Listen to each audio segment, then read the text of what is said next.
ভোটের দিনক্ষণ ঘোষণার পরই আমরা দেখেছিলাম মুখ্য সচিব স্বরাষ্ট্র সচিব থেকে একাধিক রদবদল, অর্থাৎ পুলিশ প্রশাসনে একাধিক রদবদলের পর এবার ডেপুটি সিইও সুব্রত পালকে সরিয়ে দেওয়া হলো।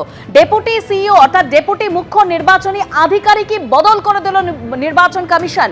সুব্রত পালের জায়গায় নতুন ডেপুটি সিইও হলেন রাহুল নাথ। আমরা আরো বিস্তারিত জানবো, সরাসরি আমাদের প্রতিনিধি রুমা পাল এই মুহূর্তে আমাদের সঙ্গে রয়েছেন। রুমা,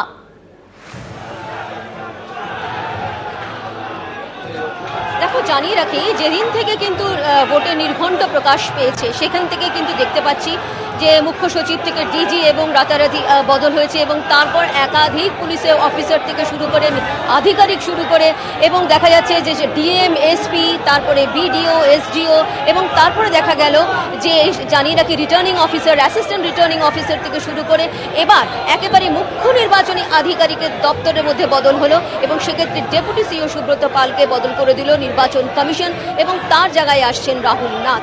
এই সুব্রত পাল তিনি 2018 থেকেই কিন্তু এই সিও দপ্তরে রয়েছেন। সিও দপ্তর যেটা পুরনো অফিস ছিল এবং সেখান থেকে কিন্তু 2018 সাল থেকে তিনি রয়েছেন এবং যখন মুখ্য নির্বাচন কমিশনার জ্ঞানেশ কুমার এসেছিলেন সেই সময় দেখা গিয়েছিল তিনি যাবতীয় সমস্ত দায়িত্ব সামলাচ্ছেন। সেই সুব্রত পালকে কিন্তু সরিয়ে দেওয়া হলো নির্বাচন কমিশনের তরফ থেকে এবং তার জায়গায় আনা হলো রাহুল নাথ।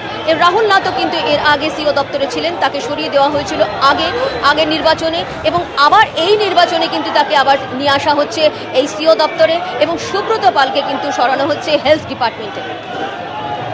একদম রুমা, তুমি আমাদের সঙ্গে থাকো। অর্থাৎ সুব্রত পাল, যার ছবি আপনারা দেখতে পাচ্ছেন, তিনি 2018 থেকেই মুখ্য নির্বাচনী আধিকারিক হিসেবে কাজ করছিলেন, ডেপুটি মুখ্য নির্বাচনী আধিকারিক হিসেবে কাজ করছিলেন। আর এবার ডেপুটি মুখ্য নির্বাচনী আধিকারিক সুব্রত পালকে সরিয়ে তার জায়গায় নিয়ে আসা হয়েছে রাহুল নাথকে।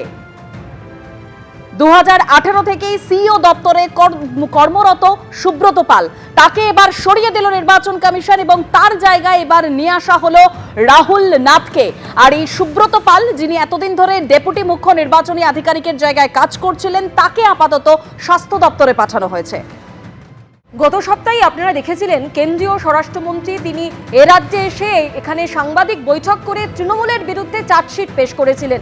আর সেই বিষয়কে এবার নারায়ণগড়ের সভা থেকে নিশানা করলেন তৃণমূল নেত্রী মমতা বন্দ্যোপাধ্যায়। তিনি বললেন সবাইকে লাইনে দাঁড় করাবে আর নিজেরা লুটে খাবে, আর বলছে তৃণমূলের বিরুদ্ধে চার্জশিট। আমি বলি প্রথম চার্জশিট মোদী আর অমিত শাহর বিরুদ্ধে হওয়া উচিত। কি বললেন তৃণমূল নেত্রী, শুনুন। বিজেপির সরকার এত বজ্জাত আমি জীবনে দেখিনি, এত অত্যাচার আমি জীবনে দেখিনি, এত স্বৈরাচার আমি জীবনে দেখিনি, এত অনাচার আমি জীবনে দেখিনি। সবাইকে লাইনে দাঁড় করাবে আর নিজেরা সব লুটে পুটে খাবে।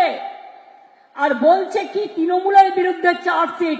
আমি বলি প্রথম চার্জশিট মোদী আর অমিত শাহর বিরুদ্ধে হওয়া উচিত, যারা দাঙ্গা লাগিয়ে দাঙ্গা করে ক্ষমতা এসছে। হিন্দু মুসলমানে ভাগাভাগি, আইপিএস এ ভাগাভাগি, আইএস এ ভাগাভাগি, ওয়েস্ট বেঙ্গল পুলিশ সার্ভিসে ভাগাভাগি, ওয়েস্ট বেঙ্গল সিভিল সার্ভিসে ভাগাভাগি, প্রশাসনেও ভাগাভাগি। কোনো দিন ছিল না। আরে এরা তো আমাদের কাজ করে, এরা আমাদের অ্যাসেট। আজকে বিজেপির ক্যাসেট হচ্ছে সবাইকে ভাগাভাগি করে ভুলিয়ে রেখে দাও।